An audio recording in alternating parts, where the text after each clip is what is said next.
الحمد لله نحمده ونستعينه ونستغفره ونؤمن به ونتوكل عليه ونعوذ بالله من شرور أنفسنا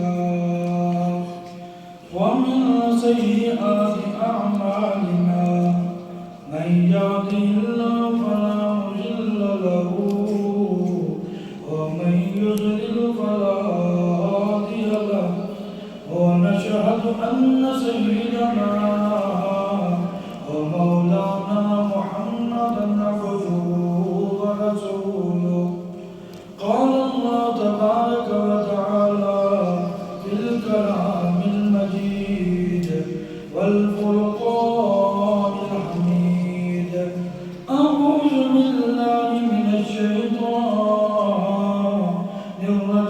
الرجيم بسم الله الرحمن الرحيم يا أيها الذين آمنوا كتب عليكم الصيام كما كتب على الذين من قبلكم لعلكم تتقون أياما معدودات فمن كان منكم مريضا أو على سفر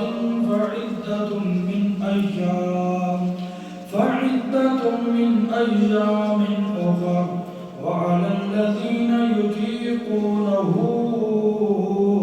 فدية طعام مسكين قال النبي صلى الله عليه وسلم من صام رمضان إيمانا واحتسابا غفر له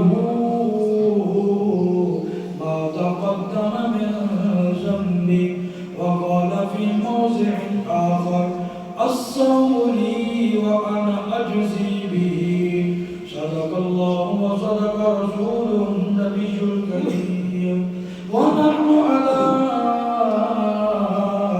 ذلك لمن الشاهدين والشاكرين والحمد لله رب العالمين سلام اس پر کہ جس نے بے کسوں کی دستگیری کی سلام اس پر کہ جس نے بادشاہی میں فقیری کی سلام اس پر کہ اسرار محبت جس نے سمجھائے سلام اس پر کہ زخم کھا کر بھول جس نے برسائے سلام اس پر کہ جس کے گھر میں چاندی تھی نہ سونا تھا سلام اس پر کہ ٹوٹا بوریا جس کا بچھونا تھا انتہائی واجب الاحترام دوستوں بزرگ و بھائیوں آپ حضرات کے سامنے سورۃ البقرہ کی 2 آیتیں اور 2 حدیثیں بیان کی ہیں رب العزت سے دعا ہے کہ رب العزت صحیح اور حق بات کہنے کی توفیق عطا فرمائے جو باتیں سنی جائیں سمجھی جائیں اللہ تعالی ہم سب کو عمل کی توفیق عطا فرمائے شعبان المعظم کا مہینہ اختتام کو پہنچ رہا ہے اگلا جو مہینہ آ رہا ہے اس کو رمضان المبارک کا مہینہ کہا جاتا ہے رمضان المبارک کے مہینے میں اللہ تعالیٰ کی طرف سے جو انعامات ہیں وہ بیان کیے جائیں گے رمضان المبارک کا مہینہ کیا کیا چیزیں لے کے آ رہا ہے ہم سب کے لیے وہ انشاءاللہ تعالیٰ بیان ہوں گے آج کی اس بیان میں آپ حضرات عمل کی نیت سے استعمال فرمائیں کہ انشاءاللہ تعالیٰ جو باتیں بھی سنیں گے سمجھیں گے اللہ ہم سب کو عمل کی بھی توفیق عطا فرمائے قرآن مجید کی آیت تلاوت کی ہے جس کا ترجمہ یہ ہے یا ایھا الذین آمنوا اے ایمان والو اس سے کافر بھی نکل گئے یہودی بھی نکل گئے ہر قسم کے کافر اس سے نکل گئے اب یہ خطاب آپ کو ہے اور مجھے ہے بس اور ہمارے بچوں کو ہے اور ہماری خواتین کو ہے یا ایھا الذین آمنوا اے ایمان والو جی اللہ کیا حکم ہے؟ جواب آیا کتب علیکم الصیام، تمہارے اوپر روزے فرض کیے جا چکے ہیں، کر دیے گئے۔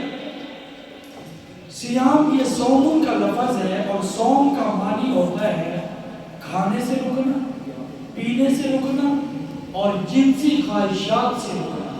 اس کو صیام اردو میں عربی میں صیام ہے، صوم اس کا واحد ہے، اور اس کا معنی ہوتا ہے روزہ۔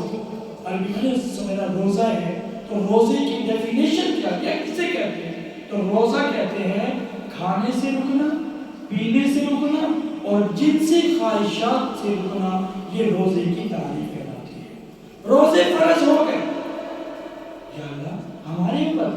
فرمایا نہیں، تم پر نہیں، فرمایا کما کتب علی الذین من قبلکم، تم سے پہلی امتوں پر بھی فرض تھے، تم سے پہلی امتوں پر، قوم اتنی قومیں گزری ہیں، سب سے پہلے روزے کی فرضیت حضرت آدم علیہ السلام کے دور میں، لیکن اس کا طریقہ اور تھا۔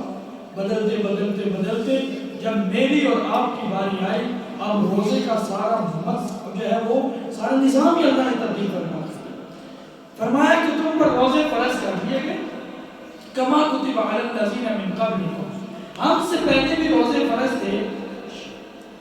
محرم 10 محرم کا روزہ یہودی رکھا کرتے تھے، اس سے پیچھے یہود و نصارہ روزہ رکھا کرتے تھے، مہروز اور مہرجان، یہ ان کی اپنی کوئی تہوار ہے، اس میں یہ روزہ رکھا کرتے تھے۔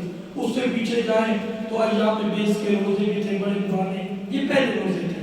لیکن جب اللہ نے اسلام عطا فرمایا، جب اسلام آ گیا، اب سارے روزوں کی جو ترتیب ہے ختم ہو گئی، اب آ گیا کتب علیکم الصیام، کہ تم پہ اب روزے فرض ہیں، تو وہ کس مہینے کے ہیں جی؟ رمضان المبارک کی۔ ٹھیک ہے یا اللہ، چلو جی الحمدللہ آگے روزے کی فرضیت، یا اللہ اس رمضان اور روزے کی فرضیت تو ذکر فرما دی، اس کی وجہ کیا ہے؟ کیوں آپ ہم پہ روزہ فرض کرنا چاہتے ہیں؟ جواب آیا لعلکم تتقون، ہم دیکھنا چاہتے ہیں کہ کون سا بندہ میرے لیے کیا کرتا ہے، تقوی ہے، اللہ کا ڈر ہے، خوف ہے، پتہ تو چلے کس میں کتنا اللہ کا ڈر ہے، کس میں کتنا اللہ کا خوف ہے، اور کون اللہ کے لیے کرتا ہے، پتہ تو چلے۔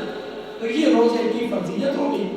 حضور علیہ السلام جب مکہ میں تشریف فرما ہوئے، روزہ فرض نہیں تھا، مدینہ میں تشریف لائے، 2 ہجری کے اندر روزہ فرض ہوا، اس سے پہلے روزہ نہیں تھا۔ مکہ کی زندگی میں روزے کی فرضیت ہوئی تھی، وہی روزے تھے جو پہلے رکھے جاتے تھے۔ روزہ فرض ہو گیا، آئیے ذرا چلتے ہیں حضور علیہ السلام کی طرف۔ حضرت سلمان فارسی رضی اللہ عنہ فرماتے ہیں کہ حضور علیہ السلام نے ہمیں شعبان کے آخری دنوں میں ایک بلیغ اور فصیحانہ خطبہ ارشاد فرمایا۔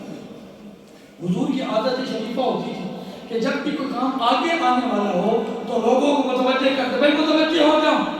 تو یہ جو فصیحانہ بلیغانہ خطبہ تھا، اس خطبے کے چند اہم نکات آپ کے سامنے بیان کیے جائیں گے۔ پہلی چیز، لوگوں تم پہ رمضان المبارک کا مہینہ آ رہا ہے، کہیں الحمدللہ، اللہ نصیب فرمائے، اللہ ہمیں نصیب فرمائے۔ آج بھی ہم بات ہو رہی ہیں، کل بھی ہو رہی ہیں، ایک دن اور بھی ہو رہی ہیں، اللہ تعالیٰ ہمیں نصیب فرمائے۔ لوگوں تم پہ رمضان کا مہینہ آ گیا، آ گیا بھائی، آ گیا تم پہ رمضان کا مہینہ۔ یا اللہ کیا ہے؟ فرمایا حضور علیہ السلام نے اس میں 3 اشرے ہیں۔ کتنے اشرے ہیں جی؟ 3 اشرے، 30 دن ہے جی، 3 اشرے۔ نمبر 1، پہلا اشرہ رحمت کا ہے، پہلا اشرہ رحمت کا ہے۔ اب یہ عجیب بات، رحمت وہ تو ہر وقت اللہ کی ہے، لیکن نہیں، ان رمضان المبارک کے پہلے 10 دنوں میں اللہ کی اتنی رحمت ہوتی ہے۔ حضور کیا فرمانا چاہ رہے ہیں؟ فرمایا اللہ کی رحمت اتنی ہوتی ہے کہ جیسے ہی رمضان المبارک کا چاند نظر آتا ہے، فرمایا کہ جیسے ہی رمضان آتا ہے، مشکوٰۃ شریف کی حدیث، اللہ تعالیٰ آسمان کے دروازے کھول دیتے ہیں، وَغُلِّقَتْ أَبْوَابُ الْجَنَّةِ، ایک روایت میں اللہ جنت کے دروازے کھول دیتے ہیں، جہنم کے دروازے بند کر دیتے ہیں، وَسُلْسِلَتِ الشَّيَاطِينَ، اور جتنے بھی شیطان ہیں ان کو اللہ تعالیٰ زنجیروں میں جکڑ کر قید کر دیتے ہیں۔ تو یہ اللہ اس میں ہمارے لیے کیا ہے؟ فرمایا ہاں، اس مہینے کے اندر پہلا اشرہ رحمت کا ہے۔ جو آدمی اس رمضان المبارک میں ایک فرض ادا کرتا ہے، اس سے پیچھے آئیں، جو آدمی اس سنت اور نوافل کا اہتمام کرتا ہے، فرمایا اس کا ثواب اللہ فرض و جتنا عطا فرمائے۔ فرض ہے یہ ایک ہم فرض ادا کرتے ہیں، اور پھر فرمایا کہ جو آدمی فرض ادا کرتا ہے اس رمضان کی فضیلت یہ ہے کہ اللہ تعالیٰ ایک فرضوں کا ثواب 70 فرضوں کے برابر عطا فرمائے۔ اب کہنے کی تو یہ بات میں عجیب اور اوپری لگ رہی ہے، جو بڑھوتری ہے نا، حدیث میں آتا ہے کہ پوری زندگی کے اندر ایک رمضان تمہارا آ جائے تو وہ تمہارے لیے بخشش کروانے کے لیے کافی ہے۔ پوری زندگی میں اگر اتنے رمضان آئے لیکن اس میں ایک رمضان ایسا آ جائے جو تم نے صحیح معنوں میں گزارا ہو تو وہ تمہارے لیے بخشش کے لیے کافی ہو جاتا ہے۔ تو پہلا عشرہ رحمت کا ہوگا، دوسرا عشرہ مغفرت کا ہوگا، اور تیسرا عشرہ جہنم سے چھٹکارے کا ہوگا۔ حضور علیہ السلام کی مطابق حدیث کا ترجمہ کرتا جاؤں گا، سمجھ آتی جائے گی۔ فرمایا جب انسان روزہ رکھتا ہے تو وہ خالصتاً کس کے لیے رکھتا ہے؟ زور سے بول۔ حدیث میں اگر تمہاری کسی سے لڑائی ہو رہی ہو اور تم اس کو کہہ دو کہ میں کس سے ہوں؟ روزے سے ہوں، میں اپنا روزہ خراب نہیں کرنا چاہتا۔ حدیث میں آتا ہے، حدیث قدسی ہے کہ لوگوں تم پہ روزے تو فرض ہو گئے، تم نے روزہ تو رکھ لیا، روزہ کس لیے رکھا؟ الصوم لی، میرے لیے تم نے روزہ رکھا، وَأَنَا أَجْزِي بِهِ، اور اس کا بدلہ بھی میں ہی عطا کروں۔ ایک بادشاہ کے پاس ایک ہم جاتے ہیں، ہمیں پتہ ایک بادشاہ ہے، وہ مشہور ایک بات آتی ہے کہ بوڑھی اماں، وہ پرانے زمانے کی بات ہے کہ وہ سرسوں کا تیل لینے کے لیے چھوٹی سی ڈبیا لے کے بادشاہ کے دربار میں پہنچے اور بادشاہ سے کہا کہ اس میں مجھے سرسوں کا تیل چاہیے۔ تو پیغام آگے سنو، چھوٹی ڈبیا کے بجائے تو زیادہ سے بڑے جو اپنے حساب سے بادشاہ نے اس کو زیادہ سے تیل فراہم کر دیا۔ تو بوڑھی اماں نے کہا کہ مجھے تو تھوڑی سی ضرورت تھی، تو بہت زیادہ مجھے مل گیا۔ جواب ملا، اماں تم نے اپنے حساب سے مانگا تھا، میں اپنے حساب سے دے رہا ہوں، ہمارے ہاں بدلہ ہمارے حساب سے ہے، اللہ کے ہاں کیا حساب ہوگا؟ حضور نے فرمایا یہ اللہ ہی جانتا ہے یا یہ روزے دار جانتا ہے۔ اس واسطے فرمایا الصوم لی وأنا أجزي به، لوگ روزہ میرے لیے رکھتے ہیں اور اس کا بدلہ بھی کون دے گا؟ فرمایا کہ جو رمضان مبارک کا مہینہ ہے یہ ہمدردی کا مہینہ ہے، غم خواری کا مہینہ ہے۔ حوض کوثر پہ پانی ملنے کا، حضور کے ہاتھوں سے جام کوثر ملنے کا آسان نسخہ حدیث میں ہے۔ فرمایا کہ اگر کسی آدمی نے کسی روزے دار کا روزہ افطار کرا دیا، اس کو کھانا دے دیا، اس نے پیٹ بھر کے کھانا کھا لیا، فرمایا کل قیامت کے دن اس بندے کو کھانا کھلانے کی وجہ سے اللہ تعالیٰ حضور علیہ السلام کے ہاتھوں سے جام کوثر عطا فرمائے۔ وہ مشکل کام ہے۔ اگر میرے محلے میں ایسا آدمی ہے اور میری وجہ سے وہ روزہ افطار کر رہا ہے، وہ میری وجہ سے سحری رکھ رہا ہے، تو فرمایا کہ اس کو اتنا بڑا ثواب اللہ روزہ افطار کرانے والے کی مغفرت فرما دے۔ اور پھر فرمایا کہ یہ جو یہودی تھے نا، یہودی یہ بھی روزہ رکھا کرتے تھے لیکن یہ سحری نہیں کھاتے تھے، سحری۔ اور مزے کی بات، مزے تو نہیں کہہ سکتے، افسوس کہہ سکتے ہیں، افسوس کی بات ہے کہ ہمارے مسلمان بھی افطاری اتنی زیادہ کھاتے ہیں اور پھر وہ سحری صبح کھاتے نہیں کرتے، رجیوں میں کوئی ضرورت تو ہے نہیں ہے، لہٰذا شام کو کل افطاری کریں گے۔ حضور علیہ السلام نے فرمایا بخالف الیہود، یہودیوں کی مخالفت کرو۔ یہودی سحری نہیں کرتے تھے، فرمایا تم سحری کھایا کرو، اس لیے کہ کیونکہ سحری کھانے میں اللہ نے برکت رکھ دی، اور سحری کوئی معمولی نہیں، سحری ایک عبادت ہے۔ صبح 4 بجے آپ کو اٹھا کر کہا جا رہا ہے ناشتہ کرو، یہ کھانا کھاؤ، اب پوچھے کہ اس ٹائم کیا ضرورت ہے کھانا کھانے کی، تو جواب کیا آتا ہے کس کے لیے کھا رہے ہیں؟ تو عبادت ہے، اسی کو تو روزہ کہا جاتا ہے۔ تو سحری کھایا کرو، سحری کھانے میں برکت ہوتی ہے۔ فرمایا روزے دار یہ عمومی طور پہ جب ہم روزہ رکھتے ہیں تو معدہ سارا دن خالی ہوتا ہے اور اس کی وجہ سے منہ سے سمیل آتی ہے، ہمارے اس میں سمیل آ رہی ہے، وہ معدہ خالی ہونے کی وجہ سے۔ حضور آپ بتائیں، میں روزے میں تھا، میرے منہ سے سمیل آ رہی، سامنے والے نے کہا سمیل آ رہی ہے، حضور میں تو روزے میں تھا، آپ بتائیں کیا اجر ہے؟ سبحان اللہ۔ حضور علیہ السلام نے فرمایا کہ روزے دار شخص کی منہ کی جو بو ہے اللہ کے ہاں ایک بڑی مشہور اور مقبول اور بڑی اعلیٰ قسم کی خوشبو جس کو مشک و عنبر کہا جاتا ہے، اس سے بڑی کوئی خوشبو نہیں ہے۔ فرمایا اللہ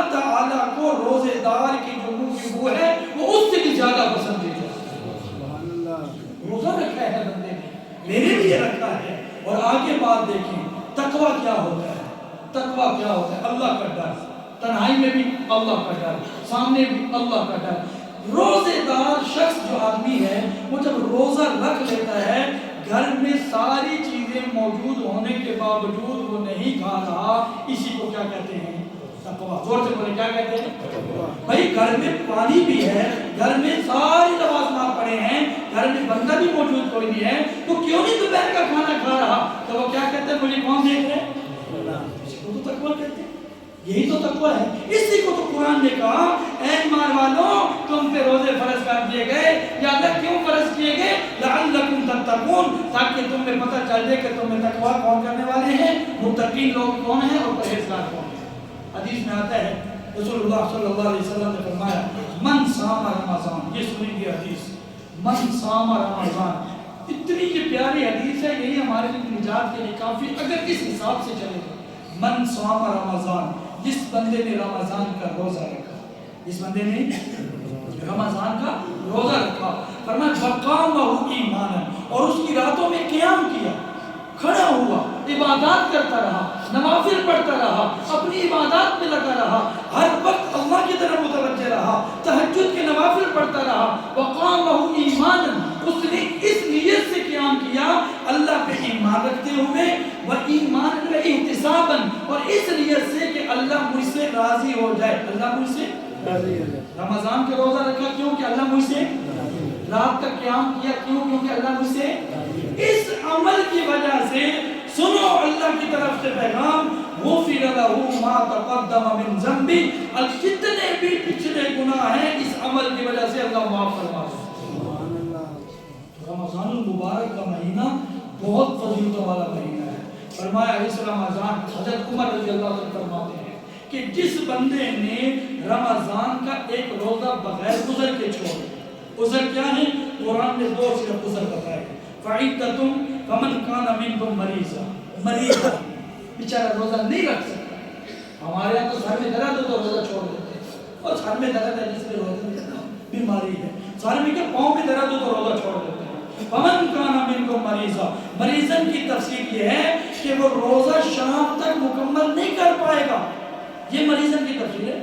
اگر ٹھیک ٹھاک یہ شوگر وغیرہ یہ فلاں ہو جاتا ہے کنٹرول, اور خدا کی قسم یہ رمضان المبارک کا جو روزہ ہے بہت ساری بیماریوں کو ختم کر دیتا ہے.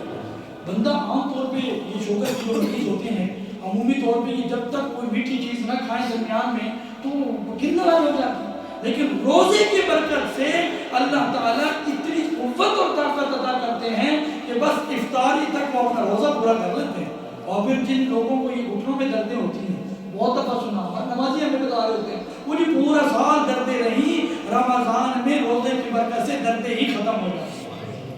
تو حضرت عمر رضی اللہ عنہ فرماتے ہیں جس آدمی نے ایک روزہ بغیر عذر کے چھوڑ دیا, بغیر عذر, پھر چھوٹا روزہ کے اوپر ایک روزہ چھوڑ دیا بغیر عذر کے, ساری زندگی کے وہ روزے رکھتا رہے, وہ اس روزے کے ثواب کو نہیں پہنچ سکتا.